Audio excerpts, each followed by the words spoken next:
Hello friends, welcome to my channel Dhanashree classes. बघा, आजच्या या व्हिडिओमध्ये आपण इथे मंथनमध्ये येणारा काळ हा जो टॉपिक आहे तो इथे बघणार आहोत. काळ किती प्रकारचे असतात? तर काळ हे 3 प्रकारचे असतात: वर्तमान काळ, भूतकाळ आणि भविष्यकाळ. बघा, वर्तमान काळ, भूतकाळ, भविष्यकाळ. आता याची एक्झाम्पल्स मी तुम्हाला सांगते. बघा की नदीला पूर आला म्हणजे ही क्रिया चालू आहे, त्याला म्हणतात वर्तमान काळ, म्हणजे ती सध्या घडत आहे. भूतकाळ, नदीला पूर आला होता म्हणजे क्रिया होऊन गेलेली आहे म्हणून तो झाला भूतकाळ. आणि नदीला पूर येईल म्हणजे क्रिया होणार आहे म्हणजे काय झाला? भविष्यकाळ. एकच वाक्य आहे बघा, तिन्ही काळात कशा पद्धतीने आहे की नदीला पूर आला वर्तमान काळ, नदीला पूर आला होता भूतकाळ आणि नदीला पूर येईल भविष्यकाळ. पुढचे बघा, आम्ही अभ्यास करतो वर्तमान काळ, आम्ही अभ्यास केला भूतकाळ आणि आम्ही अभ्यास करू भविष्यकाळ. या पद्धतीने एकच वाक्य हे 3 प्रकारे आपण इथे लिहू शकतो. सूर्य पश्चिमेला मावळत आहे म्हणजे क्रिया चालू आहे, सध्या घडत आहे म्हणजे तो वर्तमान काळ. सूर्य पश्चिमेला मावळला म्हणजे क्रिया होऊन गेली, मावळला भूतकाळ. आणि सूर्य पश्चिमेला मावळेल म्हणजे तो झाला भविष्यकाळ. ठीक आहे, या पद्धतीने हे ज्या 3 क्रिया आहे, तर क्रिया आता घडते आहे तेव्हा आपण क्रियापद वर्तमान काळी असते. क्रिया पूर्वी घडली होती तेव्हा क्रियापद हे भूतकाळी असते आणि क्रिया पुढे घडायची आहे तेव्हा क्रियापद हे भविष्यकाळी असते.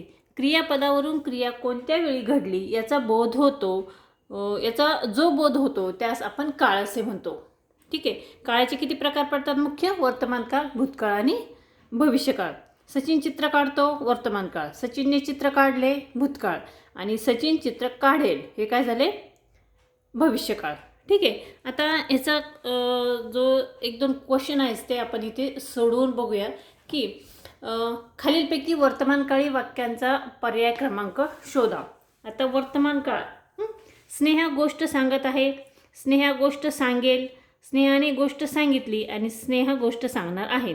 आपल्याला वर्तमान काळाचं सांगितलेलं आहे म्हणजे इथे क्रिया आपल्याला सध्या घडत आहे असं आहे म्हणजे स्नेहा गोष्ट सांगत आहे हे काय झालं? आपलं ॲन्सर झालं. ठीक आहे, म्हणजे आपण पर्याय क्रमांक 1 त्याला आपण इथे हे जे सर्कल आहे ते या पद्धतीने आपण ब्लॅक करणार आहोत. त्यानंतर सूर्य पूर्वेला उगवला, सूर्य पूर्वेला उगवत आहे, सूर्य पूर्वेला उगवेल आणि सूर्य पूर्वेला उगवला होता. बघा, सूर्य पूर्वेला उगवत आहे हे काय झालं? आपलं वर्तमान काळ म्हणजे पर्याय क्रमांक 2. तिसरा आहे मी व्यायाम केला, मी व्यायाम करत होतो, मी व्यायाम करीन आणि मी व्यायाम करत आहे. यातला उत्तर काय आलं? पर्याय क्रमांक 4. ठीक आहे, आता आपण पुढचं बघूया की भूतकाळातील काही वाक्य बघूया. बघा, अजय अभ्यास करतो, अजयने अभ्यास केला, अजय अभ्यास करील आणि अजय अभ्यास करणार आहे. आता भूतकाळ म्हणजे काय? क्रिया होऊन गेलेली आहे म्हणजे पर्याय क्रमांक 2 अजयने अभ्यास केला म्हणजे आपण पर्याय क्रमांक 2 जे आहे त्याला इथे आपण सर्कल करणार आहोत.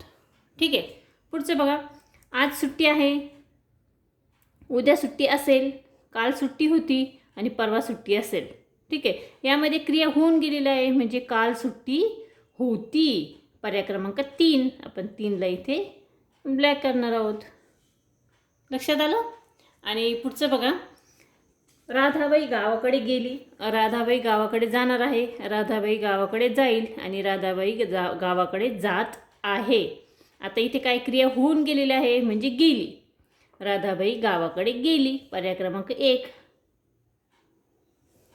ठीक आहे, आता पुढं बघूया की भविष्यकाळाचे काही वाक्य बघूया. बघा, कविता चित्र काढेल, कविताने चित्र काढले, कविता चित्र काढत होती आणि कविता चित्र काढते. यामध्ये पर्याय क्रमांक 1 कविता चित्र काढेल म्हणजे ऑप्शन नंबर 1 जो आहे तो आपण इथे सर्कलला फर्स्ट नंबरला आपण सर्कलला ब्लॅक करणार आहोत. पुढचं बघा, सुरेश शाळेत गेला, सुरेश शाळेत जाईल, सुरेश शाळेत जात आहे आणि सुरेश शाळेत गेला होता. क्रिया होणार आहे, भविष्यकाळ म्हणजे काय? क्रिया होणार आहे मग सुरेश शाळेत जाईल 2 नंबरचा. ठीक आहे, आपण 2 नंबरला इथे ब्लॅक करणार आहोत. पुढे, मांजर दूध पिते, मांजर दूध प्याली, मांजर दूध पीत आहे आणि मांजर दूध पिल. क्रिया होणार आहे म्हणजे मांजर दूध पिल. पर्याय क्रमांक 4. समजलं? पुढे बघा, खालील दिलेल्या काळांचे क्रियापद ओळखा असं म्हटलंय. तर इथे भूतकाळ बघा, भूतकाळामध्ये काय येईल? जाईल, वाचेल, करतो का गेला? गेला. पर्याय क्रमांक 4. भूतकाळ क्रिया होऊन गेलेली आहे म्हणजे इथे ऑप्शन नंबर 4 जो आहे तो आपण इथे ब्लॅक करणार आहोत. नंतर भविष्यकाळ, समजते, समजला, समजेल आणि समजले. समजेल 3. आणि पुढचं वर्तमान काळ, आहे, होणार, होईल, झाले. आहे. पर्याय क्रमांक 1. ठीक आहे. या पद्धतीने आपण इथे काळ हा जो टॉपिक आहे तो बघितला आहे आणि त्यावर मंथनमध्ये कशा पद्धतीने प्रश्न विचारतील ते देखील इथे बघितलेले आहे. हा व्हिडिओ तुम्हाला कसा वाटला कमेंट्स करून नक्की कळवा. व्हिडिओ आवडला तर व्हिडिओला नक्की लाईक करा, शेअर करा आणि चॅनलवर नवीन असेल तर चॅनल सबस्क्राईब करा. पुन्हा भेटूया पुढच्या व्हिडिओमध्ये.